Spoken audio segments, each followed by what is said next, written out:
Hello friends, welcome again. Friends, I am very happy to share that we are in a stage of our lecture series where we have covered everything about the research papers. We actually understood what is a research paper, what are the best practices that we normally have to follow in order to write a great research article. We have talked about the formatting, the standards, the key tools that we have to use, all the accessories, what are the steps we need to make sure we follow in the process of publishing and writing a research paper. We have also discussed the importance of various steps like peer review, the formatting, the correction of basic mistakes in a research paper, and we have also discussed about the content of the research paper itself by going in detail about each and every section of the research paper. Friends, I am hoping it was good detail for you to understand. I have come up with this agenda thinking in mind that a journal author has these concerns, and I have tried to cover answers for all those usual concerns that a normal person would have before he actually stumbles upon a new research opportunity or and tries to document the research for the first time. Although I would like to put an open opportunity here, asking all of you to put out your comments. I would request you all to start new discussion, uh, put out your comments, sharing your opinions about the videos, the lectures that we have discussed till now. If you have any specific concerns, please mention about this. I would love to answer those questions. I would love to participate in the discussion with you, and I hope it was very useful for you. Before calling this lecture series to an end, I wanted to give you a last piece of information, and this is going to be the last video of this lecture series. So let's quickly talk about what does this mean. And as you see the topic itself, it says that we are going to talk about the final submission.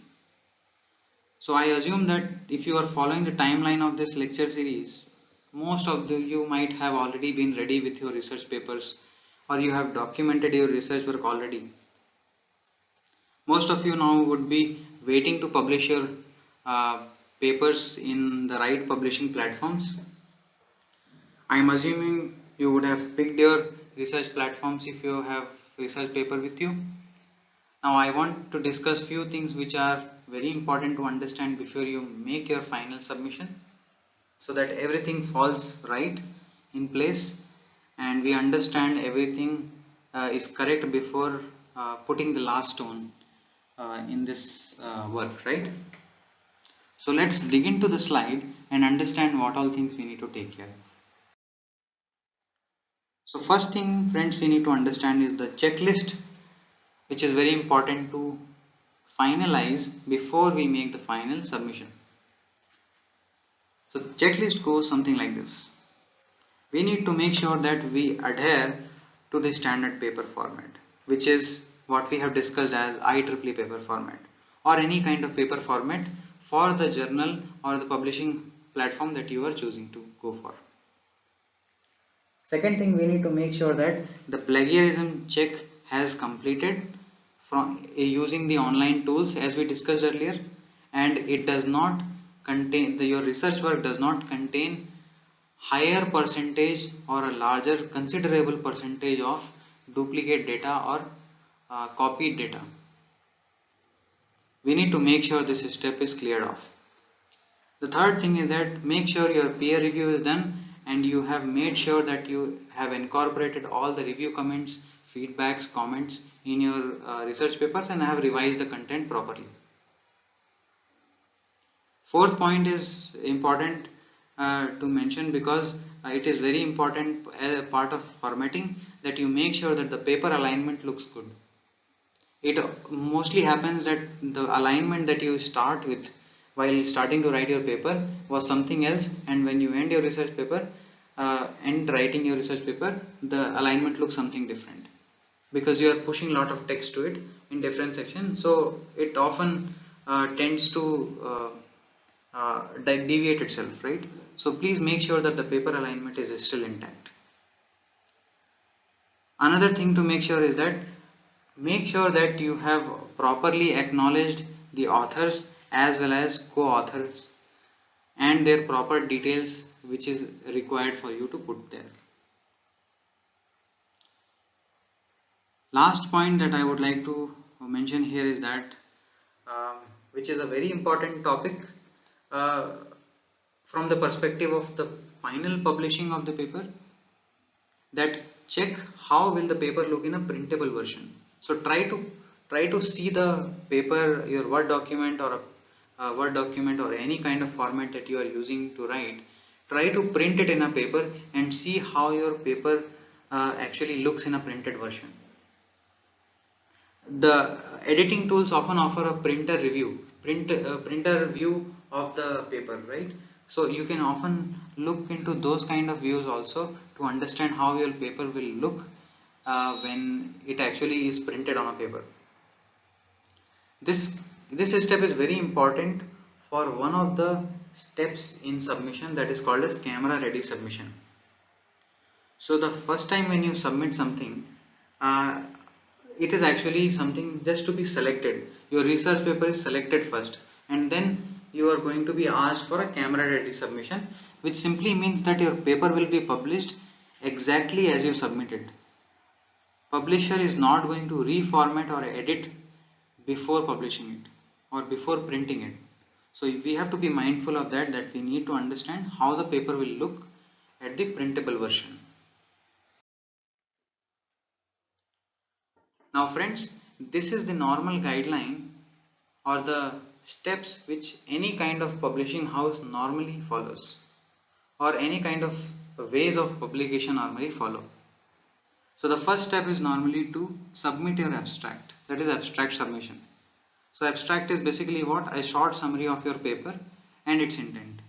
So it's like an advertisement of your paper, which talks about everything what you have done and what's the problem statement, how do you plan to solve it.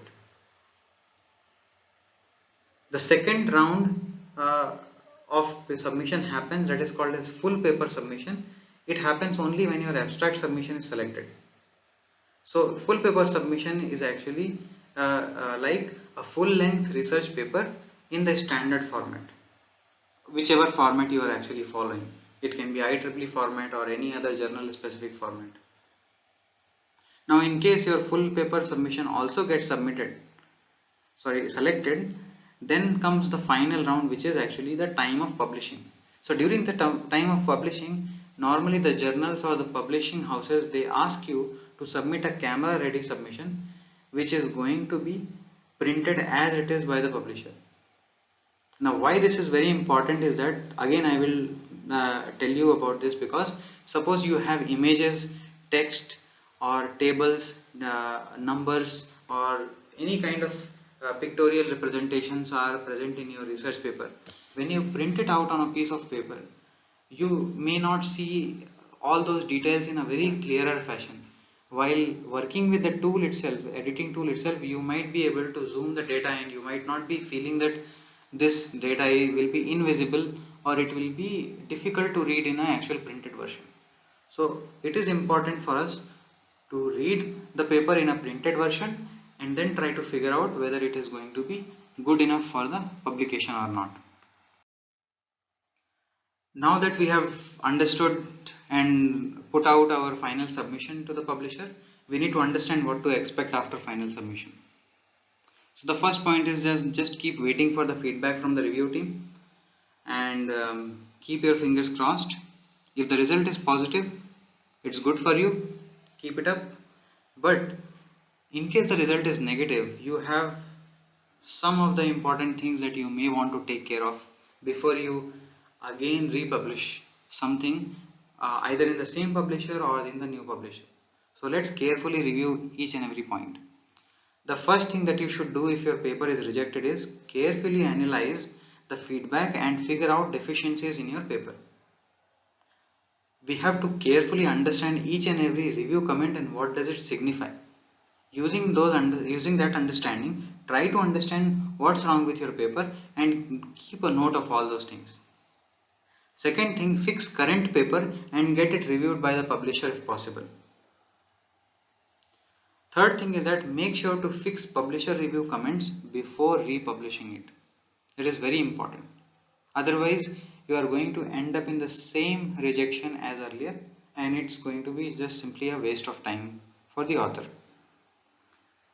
Fourth rule is not to submit an article or paper for review to more than one publisher at the same time. This is a practice that you should be mindful of. Please do not submit your papers to multiple publishers at the same time, thinking that at least one of them you would have the publication up. But that is not really the rule here. We have to make sure that we don't publish one paper in multiple platforms. So friends, this is it. I am done with the lecture series, and I am happy to say that I have covered everything that I could as per my experience as a researcher. I am actually a research enthusiast. I normally keep going through lots of new technology trends. I am actually from the engineering field, and I have faced a lot of problems while uh, trying to come up with research articles in the early stages of my career. So I wanted to share all those details and experiences. So that's why I have come up with this lecture series. I hope it was very useful for you. I encourage you guys to leave out your comments, start new discussions, leave out the ratings for this lecture series. I would like to know your ideas and opinions about what all content I can improve. Is there something that is specific that you would like to understand from these videos more? I would be motivated to come up with improved ideas or new lectures following your opinions and comments. Here are the details. If you guys would like to reach me at my email, and I have listed down my LinkedIn profile and ResearchGate profiles. LinkedIn profile, you will find my professional history and background. In ResearchGate, you also will find my research background and what all publications I currently own. So it is a very good platform for researchers to communicate. I would personally recommend all of you guys to create accounts in ResearchGate and participate in discussions with the plurality of researchers out there in the community. Again, I would like to wish all the best to all of you guys. Please make use of this content and make use of this while writing your research papers. If you do that, my intent would be satisfied. So thank you very much guys. Have a great day and enjoy writing. Bye bye.